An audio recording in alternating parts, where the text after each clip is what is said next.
Festivallerin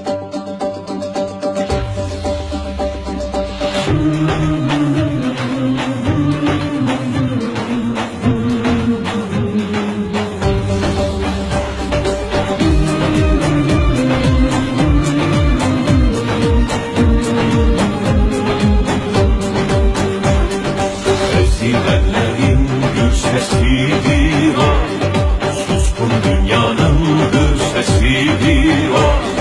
Göründüğü gibi olan gücünü milletten alan Recep Tayyip Erdoğan.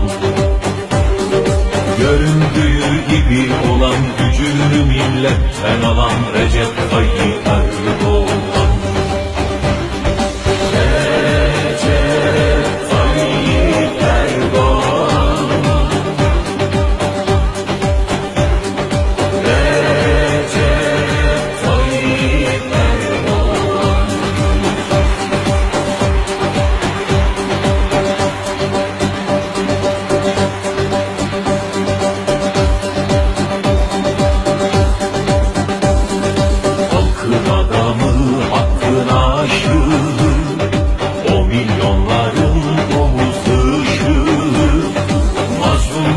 Sırdaş olan gariplere yoldaş olan Recep Tayyip Erdoğan.